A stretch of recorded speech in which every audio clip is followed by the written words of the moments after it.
Good morning student, मैं M के ओझा, आरयूडी सीता देवी स्मारक इंटर कॉलेज, आरयूडी कॉन्वेंट स्कूल, इटिया थोक से एसएसटी आप लोगों का चहेता एसएसटी टीचर एम के ओझा आप सभी का हार्दिक स्वागत अभिनंदन करते हैं।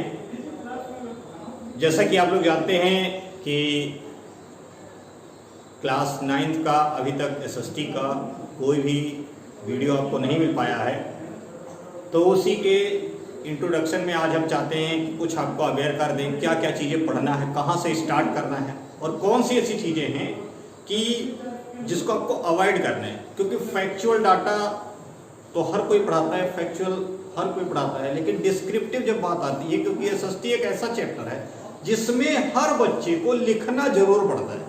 इसीलिए आप देखिए कि जो भी बच्चे हैं सब सब्जेक्ट पढ़ते हैं, लेकिन हिस्ट्री और केमिस्ट्री से यानी एसएसटी और केमिस्ट्री से दूर ही भागते हैं, क्योंकि उसमें सारा वर्क रिटन का ही है। और जब तक आपको पूरा कॉन्सेप्ट समझ में नहीं आता है तब तक आप उसको लिख नहीं सकते। तो सबसे पहले हमें ध्यान रखना है कि हिस्ट्री को सिर्फ हम कॉन्सेप्चुअल पढ़ेंगे, एसएसटी को हम कॉन्सेप्चुअल पढ़ेंगे, सिविक्स को हम कॉन्सेप्चुअल पढ़ेंगे, ज्योग्राफी को हम कॉन्सेप्चुअल पढ़ेंगे। फैक्चुअल तो पढ़ेंगे ही पढ़ेंगे, उसके साथ ही हाँ जीके कुछ ऐसे क्वेश्चन अगर उससे रिलेटेड है तो उसको भी हम आपको अवगत कराते रहेंगे। सबसे पहला सवाल, जैसा कि आप हमारे पीछे देख रहे हैं, लिखा हुआ है क्लास 9th का एसएसटी का फर्स्ट जो चैप्टर है वो मॉडर्न हिस्ट्री का और वर्ल्ड हिस्ट्री का पहला चैप्टर है फ्रेंच रेवोल्यूशन। फ्रेंच रेवोल्यूशन जो फ्रांस का नाम है और फ्रांसीसी क्रांति हुई थी, हिंदी इसका रूपांतरण होगा फ्रांसीसी क्रांति 1779 यानी 1789।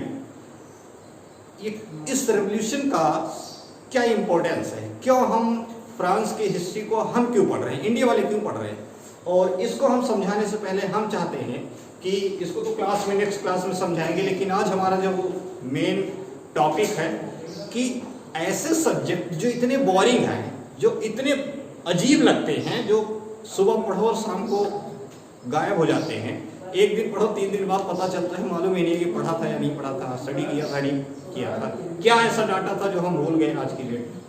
तो उसका एक ही रीज़न है, सबसे पहला रीज़न है कि हम जो भी पढ़ते हैं उसको हम सिर्फ फैक्चुअल लेवल पर पढ़ते हैं। सबसे बड़ी चीज़ है अगर हमें मालूम है कि मैथ की इंपॉर्टेंस क्या है, लेकिन ये हमें नहीं मालूम है कि हिस्ट्री की इंपॉर्टेंस क्या है। हम सबसे पहले एग्जांपल, छोटा सा एग्जांपल्स देंगे, जैसे आपका पहला हिस्ट्री से रिलेटेड चैप्टर है, तो हम चाहते हैं हिस्ट्री के बारे में हम सबसे पहले पढ़ें, हिस्ट्री के बारे में जाने। तो पहला हमारा क्वेश्चन है, आप लोगों का भी क्वेश्चन है उससे रिलेटेड, कि हिस्ट्री हम पढ़ते ही क्यों हैं। सेकेंड क्वेश्चन है हिस्ट्री का इंपॉर्टेंस क्या है। पहला क्वेश्चन हिस्ट्री हम पढ़ते क्या है, और सेकेंड क्या है हिस्ट्री का इंपॉर्टेंस क्या है, यूज क्या है हिस्ट्री का।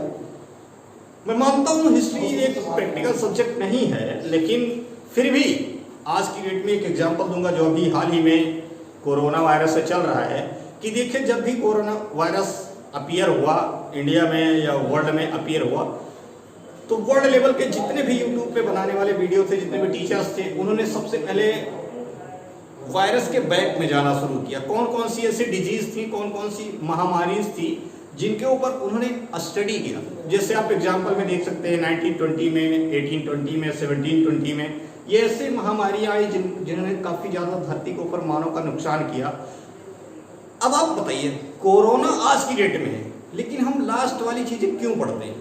पहला इंपॉर्टेंस उसका एक ही है कि हम हिस्ट्री इसलिए पढ़ते हैं, हिस्ट्री इसलिए पढ़ते हैं क्योंकि आज की डेट में जो हमारे सामने क्वेश्चंस हैं, हमारे सामने जो प्रॉब्लम्स हैं, उनका जो समाधान है वो प्रेजेंट में तभी आपको मिल पाएगा जब उसके आप बैक में जाएंगे या हिस्ट्री में जाएंगे, तभी आपको प्रेजेंट में उसके बारे में जानकारी मिल पाएगी। यानी आप देखिए जितने भी साइंटिस्ट हैं, जितने भी डॉक्टर्स हैं, कोरोना की वैक्सीन बनाने में लगे हुए हैं, अब देखिए वो बैक में ही जा करके उसका प्रैक्टिकल करते हैं, उसका परीक्षण करते हैं, उसके बाद उसके ऊपर काम करते हैं। हालांकि तो मेरे कहने का मतलब आप समझ गए होंगे कि हिस्ट्री की इंपॉर्टेंस है। तो पहली चीज आप समझ गए, और दूसरी चीज अगर इसकी जो सबसे जरूरत है कि इसको सब्जेक्ट में क्यों रखा गया है, तो हिस्ट्री मैंने बताया कि सारे क्वेश्चन का आज की डेट में जितनी भी समस्याएं हैं, जितनी प्रॉब्लम्स हैं, उनका अगर जवाब चाहते हैं तो आपको हिस्ट्री में जाना पड़ेगा। दूसरी चीज हिस्ट्री के बारे में हमने कहा था कि इसका इंपॉर्टेंस क्या है। हिस्ट्री आप जानते हैं, मैं क्लास में भी, लाइव क्लास में भी और ऑफलाइन क्लासेस में भी मैं आपको कई बार बता चुका हूँ कि हिस्ट्री वाले जो स्टूडेंट हैं, जिसने बहुत ढंग से बहुत अच्छे से हिस्ट्री को आत्मसात किया है, पढ़ा नहीं है, आत्मसात किया है, वो इसका विल पावर इतना मजबूत रहता है, इतना मजबूत रहता है कि कितनी भी बड़ी बड़ी समस्याएं आती हैं, उन समस्याओं को फेस करने का आपको ताकत मिल जाती है। क्योंकि ऐसे ऐसे एग्जाम्पल्स उसमें है, नेपोलियन बोनापार्ट का है, हिटलर का है, आप देखते हैं जॉर्ज वाशिंगटन का, ये सारी चीज़ें आप देखते हैं हिस्ट्री में हमें देखने को मिलती है।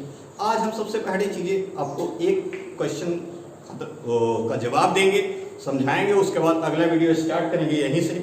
तो मेरा क्वेश्चन है कि हिस्ट्री है क्या? आप लोग भी सोचते हैं कि हिस्ट्री है क्या? पहली बात तो हिस्ट्री हर चीज़, यानी पास्ट में जितनी भी चीज़ें हुई हैं वो सारी हिस्ट्री, लोग ऐसा डिफिनीशन दे देते हैं, लेकिन ऐसा नहीं है।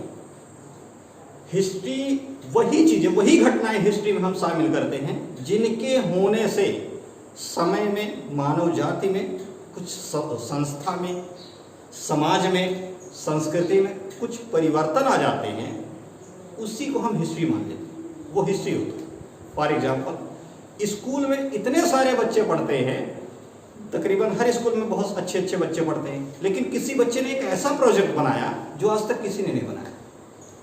पढ़ाया तो सबको एक ही जैसे गया, लेकिन उस बच्चे ने एक ऐसा परफॉर्मेंस दिया, एक ऐसा प्रोजेक्ट बनाया जो नहीं बनाया, उस स्कूल में किसी ने नहीं बनाया। तो जब भी वहाँ उस हिस्ट्री स्कूल की बात की जाएगी, स्टूडेंट की भी बात की जाएगी, तो वो हिस्ट्री में आ जाएगा, उस स्कूल की हिस्ट्री में आ जाएगा। यानी जब भी उस स्कूल की बात की जाएगी तो वो कहाँ आ जाएगा? उस स्कूल के हिस्ट्री में जरूर आ जाएगा। यानी उसका नाम लिया ही लिया जाएगा, उसका नाम एग्जाम्पल्स दिया जाएगा, उसके नाम से आपको जो है मोटिवेट किया जाएगा। तो हिस्ट्री के इतने सारे इंपॉर्टेंस हैं, यानी ऐसे डेटा हैं, ऐसे इवेंट हैं जिनकी वजह से, जैसे फॉर एग्जाम्पल आप ले लीजिए कोरोना को ही ले लीजिए, कोरोना की वजह से आज तक दुनिया में कोई भी ऐसी महामारी नहीं हुई कि इतने बड़े स्तर पर लॉकडाउन किया गया हो, इतने बड़े स्तर पर कर्फ्यू लगाया गया हो। ये आज तक नहीं हुआ ना, पहली बार आप देख रहे हैं कि पूरी की पूरी धरती, ऐसा लगता है पूरा का पूरा यूनिवर्स ऐसा लगता है कि रुक सा गया, थम सा गया है। क्यों भाई?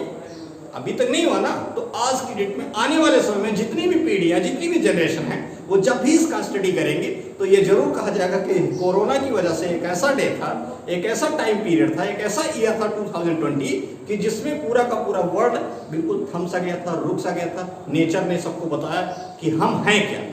तो बहुत बहुत धन्यवाद। आपके जो भी कमेंट हिस्ट्री से रिलेटेड या कोई भी हिस्ट्री, ज्योग्राफी, इकोनॉमिक्स, आपके सिविक्स, इससे रिलेटेड क्वेश्चन है तो आप कमेंट बॉक्स में कमेंट करें, या RUD के व्हाट्सएप पे आप व्हाट्सएप करें, या मेरे व्हाट्सएप पे आप डाल दें। तो बहुत बहुत धन्यवाद। अगर आप अगली वीडियो में आपसे मिलते हैं, फ्रेंच रेवोल्यूशन के ऊपर डिस्कस करेंगे, कौन से ऐसे क्वेश्चन है, कौन कौन सी प्रॉब्लम्स है जिसकी वजह से इतनी बड़ी क्रांति हुई और इसका इंपॉर्टेंस क्या है वर्ल्ड में। धन्यवाद।